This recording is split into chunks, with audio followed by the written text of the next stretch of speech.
Morning, everyone. My name is Samantha Almaraz, and I'm very excited to be here with all of you today. This conference has inspired me to go on one of the most incredible journeys of my life, and I wanted to share my story with you. But I wanted to start from the beginning. 2 years ago, I was exposed to one of life's biggest challenges.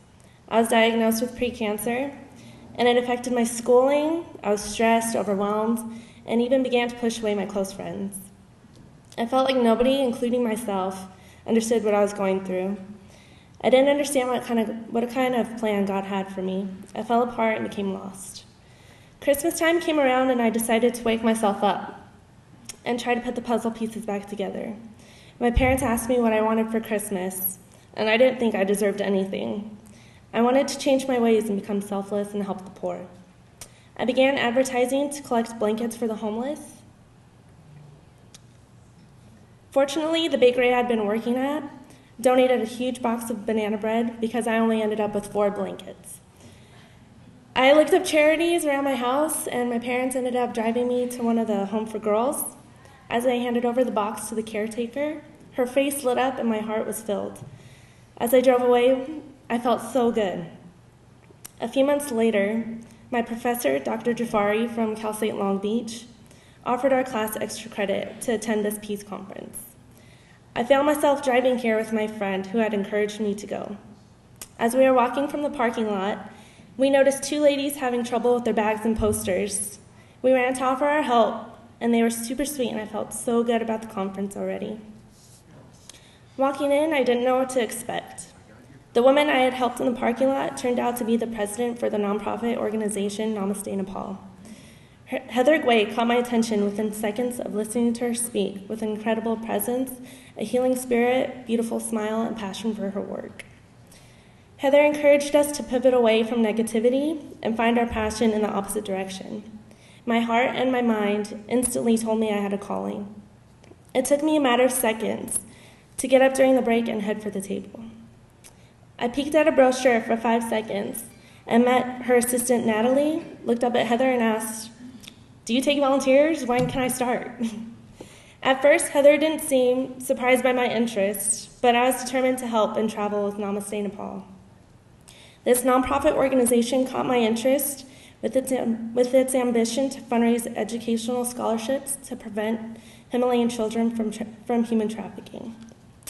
The organization covers tuition, buys uniforms, builds libraries, creates science labs, and even donates their own personal computers.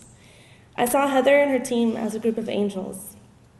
At first, I could not comprehend how horrific human trafficking was until I did my own research. The videos I watched and the stories I read gave me the motivation to start my fundraising. I got in touch with Heather, and she informed me that I would need to raise about $5,000. $4,000 would cover my traveling expenses, hotel and food, and the rest would go towards tuition for 10 children.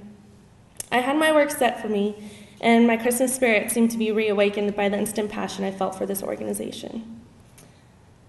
I started fundraising weekend after weekend, first coordinating car washes in Long Beach with my best friend, Caitlin. Our first customer came through the driveway, and it was a huge limousine. It took Caitlin and I about 15-20 minutes just to finish the first car, and before we knew it, cars came into the parking lot like crazy. It seemed to be a success. And as we washed, customers asked why we were fundraising, and each time I explained what I was working towards, more money filled the donation box. I wanted to do more than wash cars, and people started giving me ideas. I ended up having a few yard sales, created a website for donations, and posted all over social media, including Facebook and Twitter. Even wrote letters to Ellen and Oprah in hopes that they would probably respond. Made jewelry with my mom to sell to nurses and coworkers, and talked to others to aware of the situation I felt so destined to be part of. I emailed Heather every month, updating her on my fundraising, and she began to believe me more and more that I actually was determined to go with her to Nepal. Near the end of my fundraising, my parents informed the organization called the Elks Lodge about my goal. They came home one day sharing the news. "Sam, we got them to give you $400. I was so happy, and 30 seconds later, after I got the news, I got a phone call, and it was the president of the Elks Lodge. She said, "Hey Sam, that $1,000 is going to go a long way, huh?" I'm usually not one to show emotion, but tears immediately began running down my face. I had no words, and my mom had to take the phone from me to tell her how happy I was. A month later, my mom surprised me with more incredible news. She informed the school she teaches at, St. Lawrence Martyr in Redondo Beach, of Namaste, Nepal. Without me knowing, the children came up with the idea to collect loose change. With small donations here and there, they raised over $400. I felt so much love and so grateful for the support I was receiving and from so many strangers. After that, I bought my ticket to Nepal. When I met with Heather and the group at the airport, preparing to leave, everything felt surreal. I could not believe that all my hard work had actually led me here, and I was finally beginning to go on my journey to Nepal. While on the most amazing trip of my life, I met the most wonderful, most beautiful people filled with such compassion and love. Some of us didn't even know what we were getting ourselves into or fully understood what we were there for, but day after day we learned of the different situations and met so many incredible people, such as Anuradha Kerala, who was last year's CNN Hero of the Year as a founder from Mighty Nepal. Being in her presence was such a blessing, and you could see the light in her eyes, the strength in her stance, and the love in her heart for the people she helps. I was absolutely blessed to have shared this time with her and gained knowledge of how much work she does to help others. We got the opportunity to visit the Chahadi classroom, where child victims were able to return so they can continue their education. Our group put together backpacks that contained notebooks, books, uniforms, pencils, pens, staplers, anything you could think of, and a goodie bag that we were all able to put a little personal item in. And as we watched the children open the backpacks, I cannot even tell you how amazing it was. Every single person in the room glowed, and I felt so privileged to be there, and I felt that our group allowed them just a little bit of time to forget everything that happened in their past.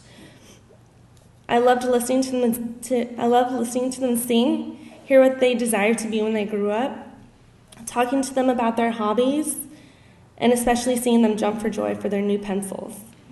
It was absolutely heart-filling, and we not may be able to save them in their past, but they were able to save us. Nepal became a second home to me after that. The people in my group became my family, the children became my siblings, and Gangar, one of our many hotels, became my home. I can never forget the adventures we took. Rafting through the Tibetan River, we were observing rhinos while riding elephants. We got to tour the Grand Palace and visit Buddha's birthplace in Lumbini. We trekked for 4 days, and the most beautiful part to me was waking up next to the Himalayan mountains. We also got to visit monkey temples, handed out candies to the children, and we played with puppies and even watched one of our own entertain the villages. Namaste Nepal isn't just another organization or part of a speech I brushed off after 24 hours. It's real, and it is our destiny to continue in the efforts of helping these children and the people of Nepal. Every smile in the library, every hug, every tear of joy, every dinner with my new family confirmed the hard work paid off. I felt like a completely new person.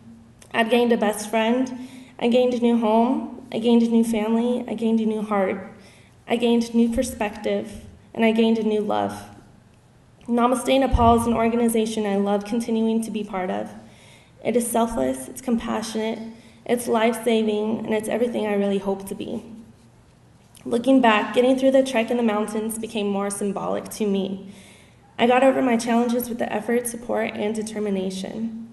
I feel even more relieved now by recently finding out that I'm as healthy as ever. With faith, instant love, and gratitude, my life has forever changed.